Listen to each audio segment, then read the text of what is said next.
Welcome to DS Trucks. In today's video, we're going to be talking about oil consumption in our 2020 F450 with the 6.7 liter Powerstroke. We're also going to be going over the oil analysis that we did on the truck. If you follow the channel, then you know what I'm talking about.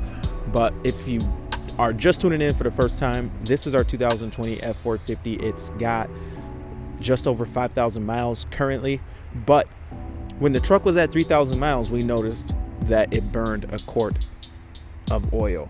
Now, according to the owner's manual, that is normal for the first 3,000 miles or so.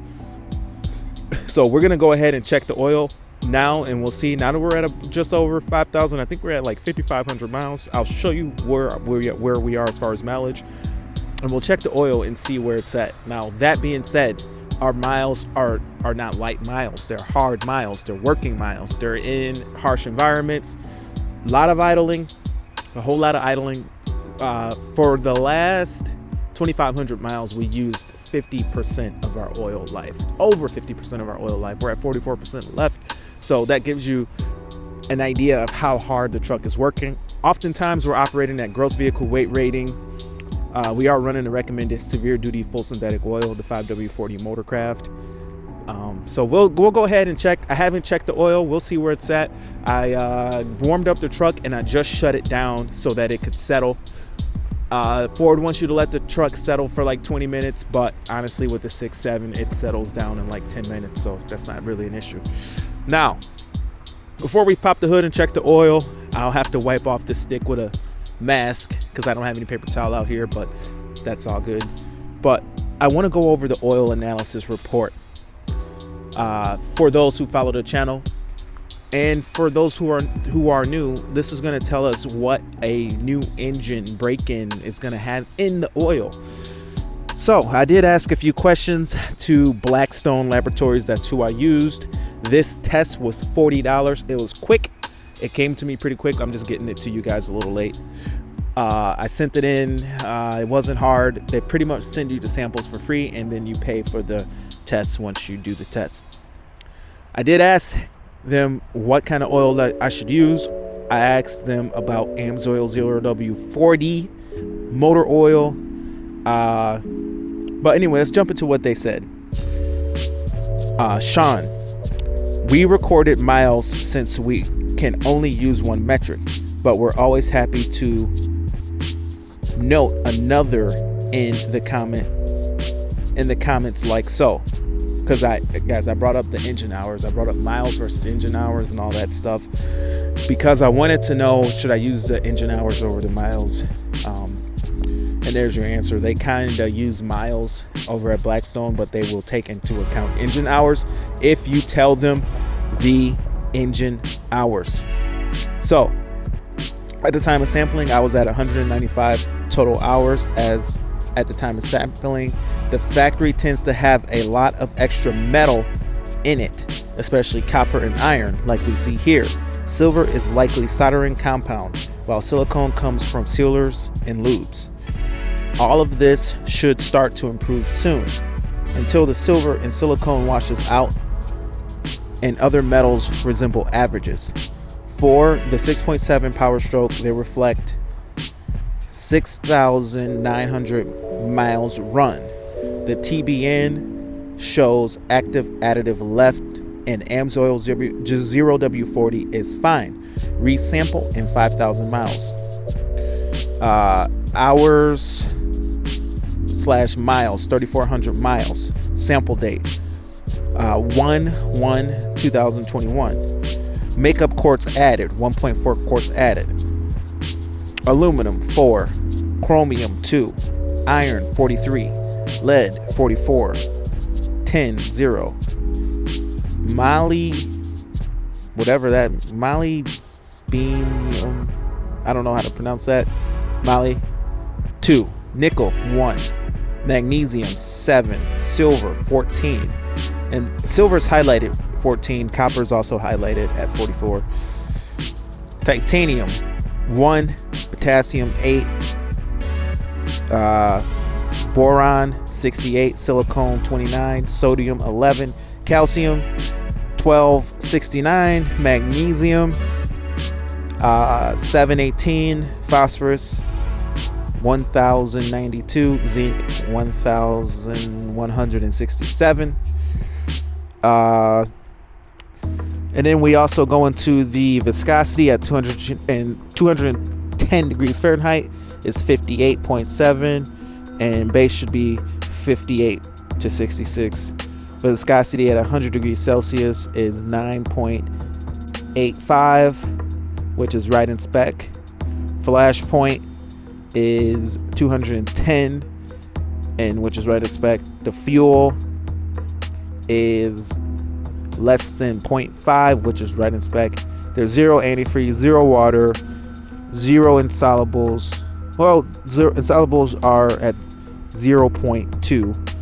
TBN is at 3.7. And yeah, so there you have it. So guys, what does all that mean? As far as I can tell, guys, TBN is still good. There is TBN left. There's some metals from break-in, but let's go ahead and pop the hood and see where the oil's at. I think it's settled long enough. I turned the engine off about 4 or 5 minutes before starting up the video. Let's pop the hood. Only thing I got on me here, guys, is a mask. So masks are coming in handy here. And let's go ahead and check this oil and see where we are at. Let's jump under the hood. All right, guys, here we are under the hood. Moment of truth. Are we burning oil? Let's see where we are here. Let's pull the own stick out using a trusty Ford mask. And there we are. Let's wipe it. All right, wipe clean. Let's see where we are.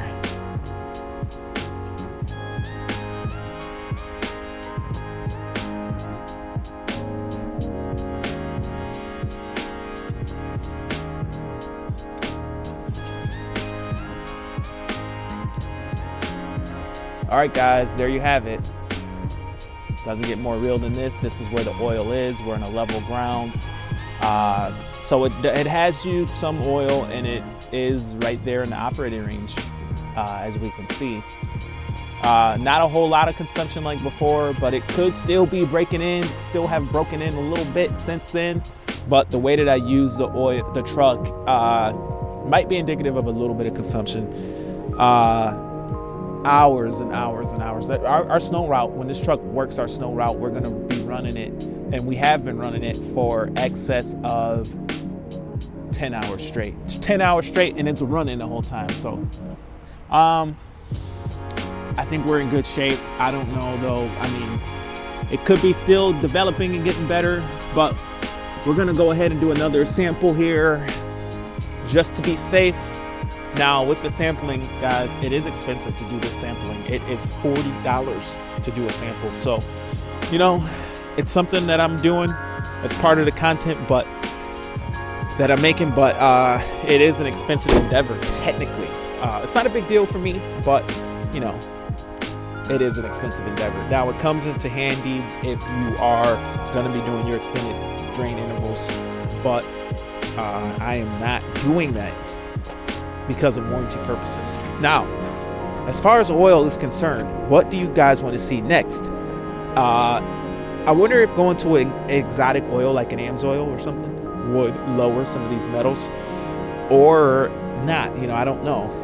I wonder what the metals are going to be next time we do a sample. You know, I'm very curious. Let me jump in the truck. It's like 12 degrees out here. Let me fire it up. I think there is an oil that I want to try, and that is the Hot Shot Secrets oil. They have this really high-end synthetic oil out there. The price isn't too terrible. It is expensive, but it's not so expensive that it's cost prohibitive to buy. You know, it's up there with an AMSOIL or whatever, but they have some pretty big claims. So I'm thinking about trying the Hot Shot Secret full synthetic oil. But comment below, let me know what you think. The Motorcraft oil, it really made the engine run smoother. It was like a sewing machine. Like, it was just that. It seemed like it was dialed in. The cold starts were better. Everything with it went and seemed to be improved going to the 5W40. It smoothed out the engine, but at 44% oil life left, the engine's still smoother than 10W30, but it is starting to lose a little bit of its premium feel. Like maybe I'm just getting used to it, but it seemed a lot fresher when I turn on the heat. I had the HVAC turned off. It seemed a lot fresher when it was first changed. But anyway, guys, that's it for the video. This is the update on the oil consumption. I'll try to link the video down below from us when we first did the oil consumption test. But anyway, guys, that's it. This is DS Trucks. My name is Sean. Thank you for watching, and I hope to see you guys in the next video. Over and out. Have a great day. See you later.